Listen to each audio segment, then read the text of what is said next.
Cerita ini berasal dari sebuah desa Tur di Jawa Tengah.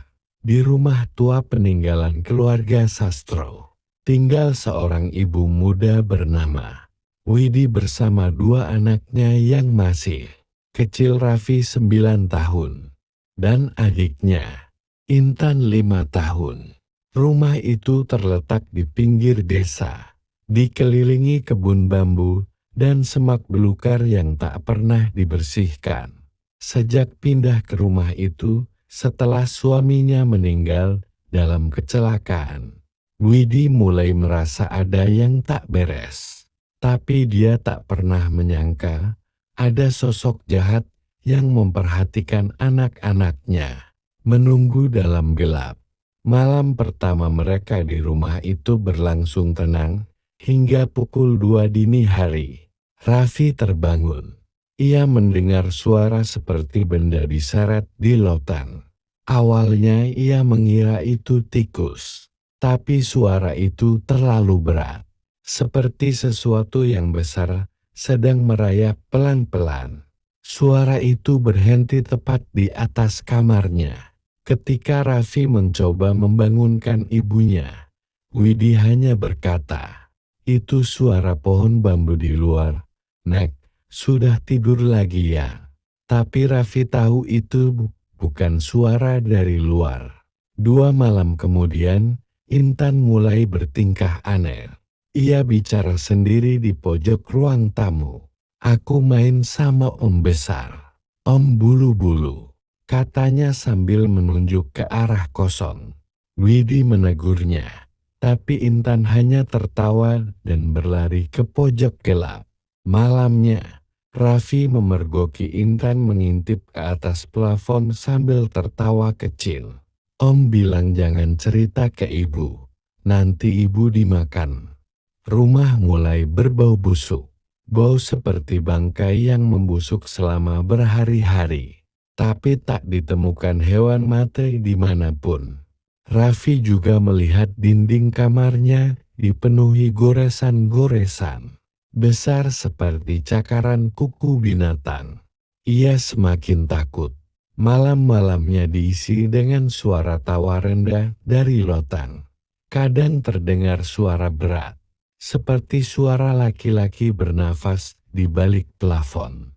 Widi mulai percaya ada yang tidak beres. Ia memanggil Pak Darmo, tetua desa, untuk melihat rumah itu. Pak Darmo hanya memandang loteng dan bergumam, "Widi, rumah ini pernah dipakai nyalmu. Dulu pemiliknya memelihara sesuatu." Malam Jumat, rumah menjadi lebih dingin dari biasanya. Semua lampu mulai redup sendiri. Raffi berteriak dari kamarnya. Widi dan Pak Darmo berlari masuk dan menemukan Raffi bersembunyi di bawah ranjang. Gemetar. "Dia turun, Bu. Dia turun dari lautan.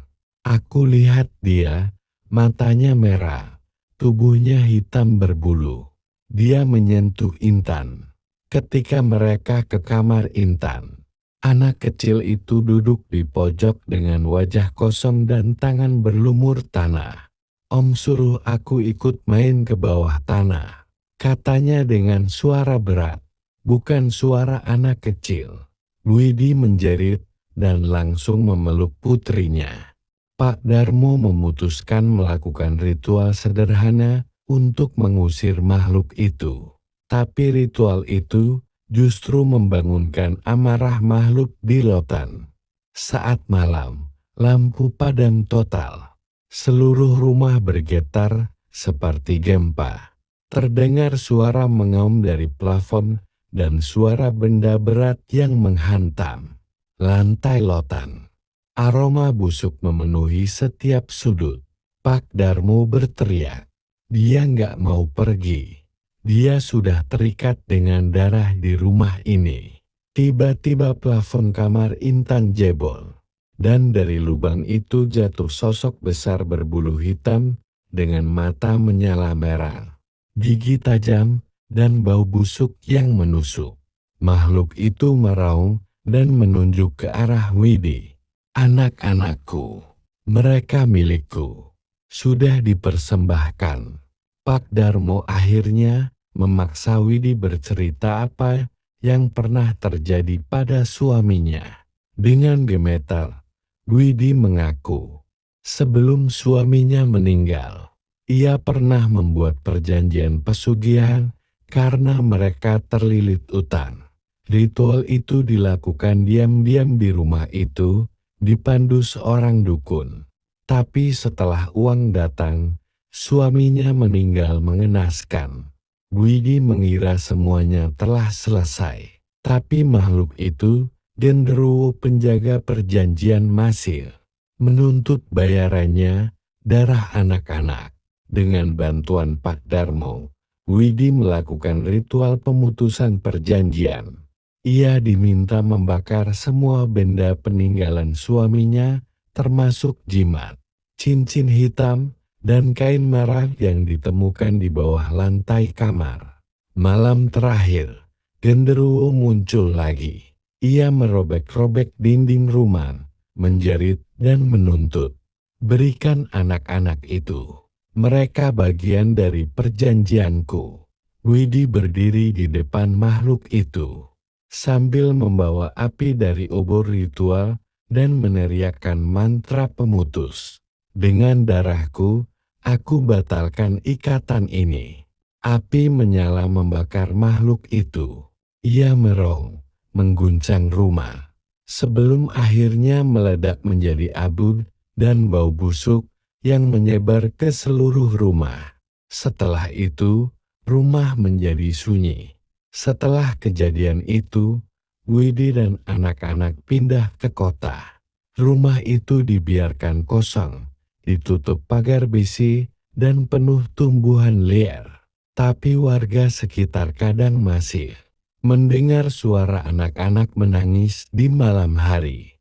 Dan sesekali terlihat bayangan besar di balik jendela lantai atas.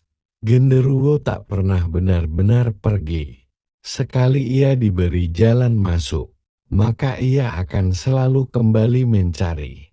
Terutama saat ada anak kecil yang sendirian di malam hari.